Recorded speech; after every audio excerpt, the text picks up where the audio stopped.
Torture शाटू करण टाणी हिनखे मारे छॾियो। हिकु उस्ताद हो ऐं शरीफ़ इंसान हो, हिन को केस वग़ैरह न हो।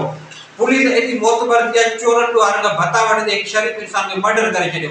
असांखे इहे असांजा वज़ीर कानून ऐं होम सेक्रेटरी इहो ई मुताबिक़ कनि था इन SHO ते FIR कराए वञे ऐं जेके पुलिस वारा मुलवस आहे इन्हनि खे अरेस्ट कयो वञे, इन्हनि खे हवालात बि बंदि कयो ऐं असांखे इंसाफ़ ॾियारियो वञे। असांजे भाउ खे बेॾोही मारे छॾियो, हिकु पूरो खानदान उजाड़े छॾियो, हुननि जा नंढा नंढा बच्चा हुनजो हुया, ॿ घरवारियूं आहिनि हिन जूं।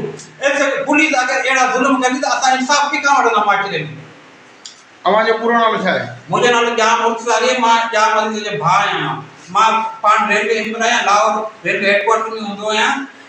असांजो इहो ई आहे असांखे इंसाफ़ ॾियारो। असांजे मुड़ुसु मारियो अथनि हिननि भड़वल, हिन दलवाणी बेगर कुते जे पुछ। अच्छा नालो बतायो अदानी बच्चा मुझे बड़ो भाई पान HST टीचर जी शानवास पुलिस में हेडमास्टर कलेक्टर ऑफिसर भी है।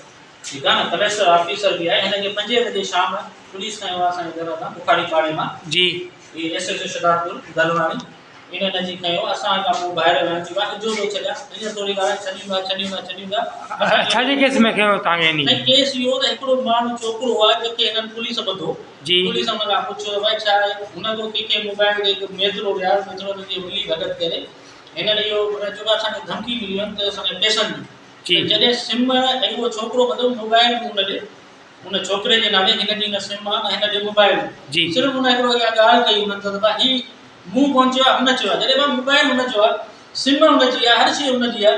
जॾहिं PTA चए थो पाकिस्तान अथॉरिटी त बाबा जिन नाले सिम आहे उहो ई ज़िम्मेदार आहे ऐं उहा सिम जॾहिं हुनई ॾेई पई आहे, मोबाइल हुनजी आहे, उहो तव्हांजी कस्टडी में आहे, अमरा तव्हांजी कस्टडी में आहे।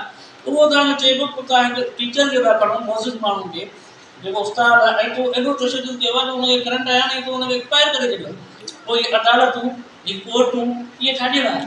वो केरा छोकरो जो अरेस्ट किया पुलिस साईं वो ये कंफर्म है सुबह फुट वाला ही नहीं है किथे जो है वो भी दिया खबर कोनी किथे जा पर आया असां कोठा की साइड बोला नहीं साइड जो फती छा नालो आहे?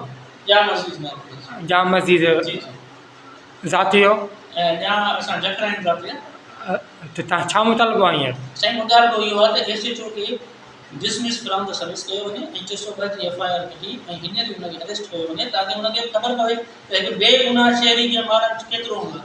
तो हिकु बेगुनाह ऐं वाइट कलर माण्हू खे मारी थो पियो वठी, इहो किथां जी शराफ़त आहे ऐं किथां जो इंसाफ़ आहे?